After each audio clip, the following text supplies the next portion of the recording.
पितृदोष बहुत सारा आप लोगों ने सुना होगा, ट्रेंड में भी चलता है और पितृदोष की पूजा भी बहुत सारी होती है और पितृदोष से लोग साथ पीड़ित भी होते हैं। तो क्या सही में पितृदोष होता है या नहीं होता है? तो कुंडली में कैसे हम खुद जान लें कि यह हमें पितृदोष से यहाँ पे प्रॉब्लम है, या कुंडली नहीं देखते बनती तो कौन से साइन है जिससे पता चलता है कि यह आपके घर में पितृदोष हो सकता है, और क्या उपाय कर सकते हैं घर में ही सरलता से, क्या उपाय कर लें कि पितृदोष शांत हो जाए और पितृदोष का नुकसान हमें ना मिले।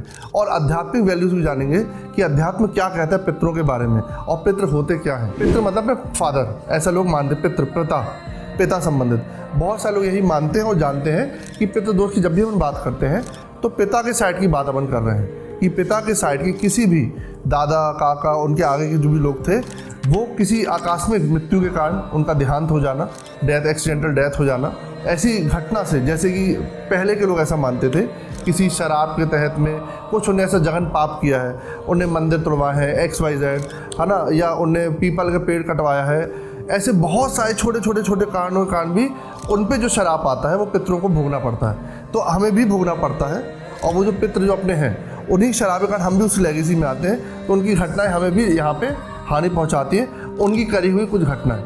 इसको अगर अपन भौतिक जगत में अपन ऐसे समझे कि ऐसी चीज़ें, तो अगर हमारे पिताजी ने कुछ गलत काम करा है समाज में, बाई चांस आतंकवादी हो गए बाई चांस और वो जेल गए हैं, तो उनकी दूसरी और तीसरी चौथी पीढ़ी को भी समाज में सुनना ही पड़ेगा।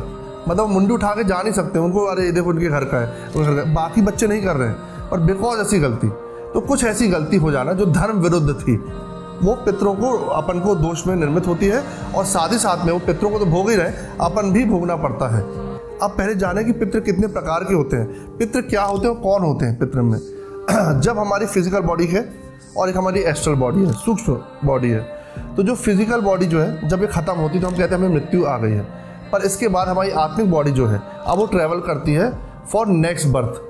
पर जब वो नेक्स्ट बर्थ नहीं ले पाती है बिकॉज ऑफ सम कारण, जैसे कि या तो उसकी अल्प हो गई हो, अभी आई ना हो, सबसे मेन तो यही हो गया कि उसकी अल्प मृत्यु हो गई और अभी उसकी पूर्ण हुआ नहीं था, ये जीवन काल पूर्ण नहीं हुआ था, या जो भी डेस्टिनेशन वो लेकर आई थी जीवन का उस लक्ष्य तक वो नहीं पहुंच पाई, तो उसको जन्म तो लेना ही पड़ेगा, पर टाइम अभी जो डिसाइड है वो नहीं हो पाया।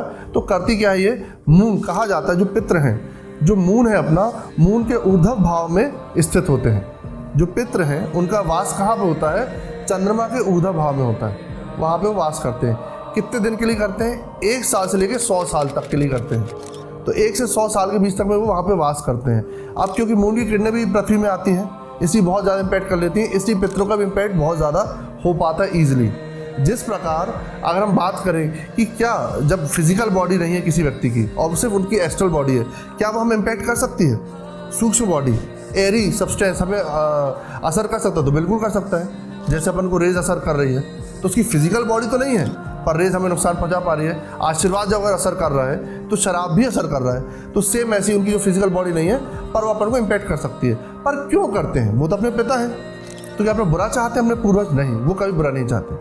वो ये चाहते कि बेटा जो मैंने गलती कर दी वो तुम रिपीट मत करना, या मेरी डेथ हुई है और तुमने मेरे को अच्छे से तर्पण नहीं करा है। जब आपका पिंडदान होता है उस प्रक्रिया को आपने सही प्रोसेस नहीं करा है, तब भी पितृ जो है वो दूसरी आयाम तक नहीं जा पाते हैं, दूसरे क्या कह सकते हैं जन्म नहीं ले पाते हैं। तो उसके कारण वो क्या करते हैं? आपको कुछ हिंट देते हैं, कुछ कठिनाइयाँ लाते हैं, जिससे आप ये समझो कि शायद मेरे पापा मुझसे नाराज़ हैं, और इसी कारण से आप पितरों के लिए उनका पिंडदान प्रॉपरली करो, पितरों की पूजा प्रॉपरली करो, पितरों में उनके नाम से तर्पण पूजा पाठ आप कराओ। तो क्या होगा? पितृ जो है एक जगह से दूसरी जगह पर जा पाएंगे। अच्छा, उनका यहाँ से वहाँ ट्रैवल करना, एक आयाम से एक जन्म से दूसरे जन्म लेना, वो क्या हमारे हाथ में बच्चों को? यस।